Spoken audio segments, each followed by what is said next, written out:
After having played the remake of Resident Evil 2, I ended up wanting more and decided to revisit some of the older games from the series. Revelations 2 seems like a good starting point since I remember that it featured co-op and have fond memories of it. Naturally, I wanted to first make it work in ultra-wide since the game does not support it natively. I found out there is no way to do it properly. You can force it by editing some files, but it shifts your crosshair to the side as well as everything else, meaning that your bullets will never hit where you're aiming. People say that switching to laser sights works fine, but I didn't even bother since I wanted to play co-op, and none of that works if you do. The main issue here is that the game does not feature online co-op, only split screen. That would not be such a bad thing if the co-op would simply offer half of the screen for each player. However, since this is yet another console port, it was designed in such a way that most of the screen is not used. You see, this is a PlayStation 3 game and was designed with that in mind. The PS3, while very powerful for its generation, still had its limits. So when porting it to the PC, none of that was fixed. You couldn't fill the whole screen while playing it on the PS3 because the frame rates would dip. So they just limited everything to two much smaller ones,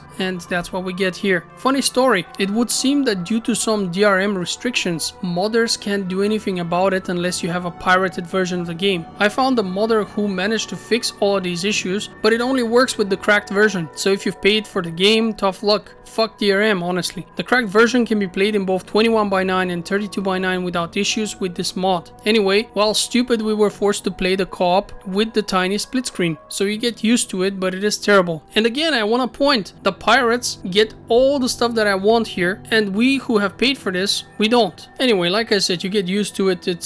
It's a price we have to pay if we want to enjoy this game. Speaking of it, I am not sure if this game was designed with the co-op in mind at all. You always have two characters, but one merely fulfills a supporting role. In most cases, the second character can't really fight and is more responsible for finding secrets with a flashlight or blinding enemies. It makes for an interesting dynamic between both players, however. One fights, the other one explores. This can make or break the whole experience depending on what kind of people are playing together. My wife and I work really well in this environment since she doesn't mind taking over the non-aggressive duties and supporting. I can also imagine that this would be great for playing with a younger sibling or somebody else who doesn't just want to fight, since the supporting role is a bit easier for the most part. It puts the game in a very interesting position. Personally, I see this as a great asset because it's almost impossible to find games with such asymmetric co-op, and that is good because it allows the players with very different skill sets or interests to play together and enjoy themselves. Many things, however, are not ironed out properly. First of all, both players have access to each other's inventory, but in order for characters to be able to use something, it must first be in their specific bag. This means that you can often loot something which was not designed for your character and cannot be used, so you have to open the inventory and transfer it to your partner, who will then use it with their character. For example, specific ammo for a weapon. I feel like this could have been done in an automated process, so that the item could stay in your bag only if your partner's bag is full. That way you would hold them for them. But if the partner's bag is free or has free slots, it should automatically be transferred to them since they are the only one who can use it. When it comes to the gameplay, there are actually various levels which intentionally require good cooperation to complete. The characters would get divided and one has to do something while the other has to survive an onslaught of enemies, or in some cases cover their partner from afar. This makes for a great bonding experience and can be quite fun. The game also allows you to upgrade your weapons by finding parts and mods, and even offers some talents which can be purchased with the money found throughout the levels. When it comes to those talents, I have to admit that the choice is quite limited, as most of them appear to do so little that it's not even worth investing in them. The prices also increase quite substantially, meaning that the player is actually expected to replay the game if they want to be able to unlock the best stuff. The issue with that is that the game offers little to no replayability value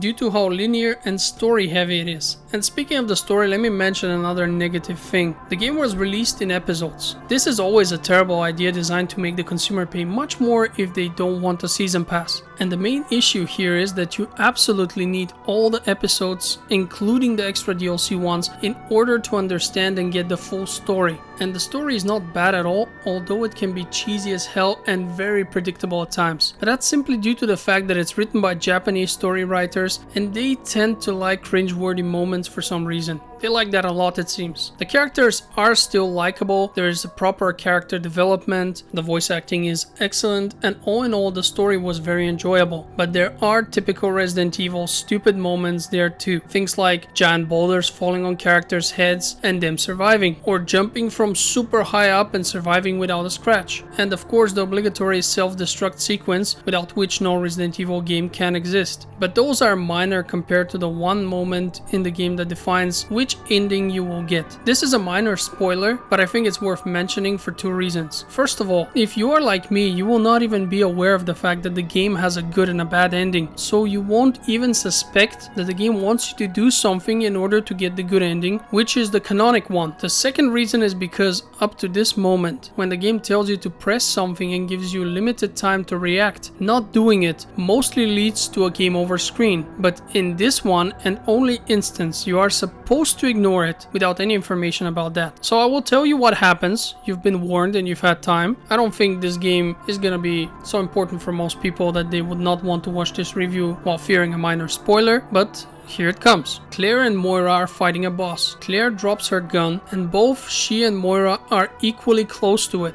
Moira refuses to use firearms due to an accident in the past, and the game actually gives Claire a quick time event to get closer to the gun and use it. You are actually expected to not follow up and let the quick time event timer expire, and then Moira gets another quick time event, so her first actually. The first time I played this with my wife a few years ago, I grabbed the gun as Claire, shot the boss, and all was good. Later we got the bad ending, which is a cliffhanger, and we simply assumed that the game is baiting a sequel, and that's that. This time around, I was checking something online since I was interested in one of the characters' birth parents and how they fit into the Resident Evil universe, and saw that there are two endings. Turns out, doing the opposite of what the game tells you to do not only gets you a much more satisfying ending, but also features the real endgame boss fight. This could have been solved easily. Simply give both characters a QTE prompt at the same time. That way the players would know that there are two options here. Claire could grab the gun or Moira could grab the gun. Don't give just Claire the whole QTE and then,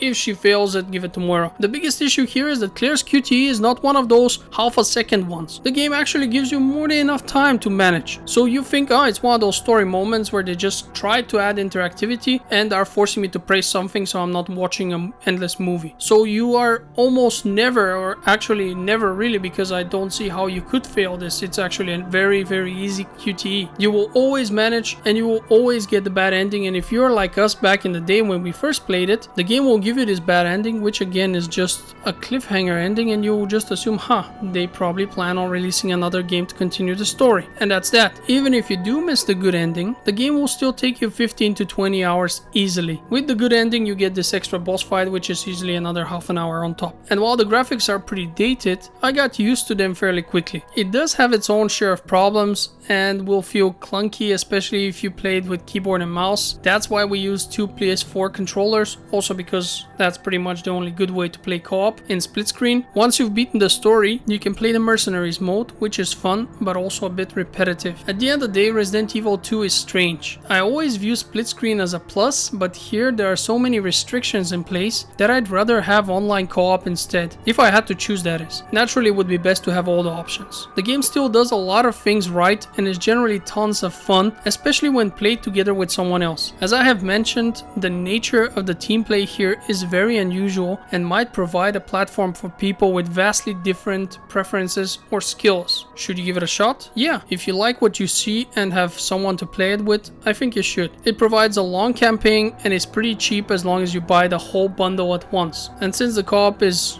only split screen, you could share the expense with another person and get it even cheaper. Even low-end modern PCs should have no problems running this game. This has been my review of Resident Evil Revelations 2. I hope you've enjoyed it and will consider giving my other videos a look. Thanks for watching and have a great day.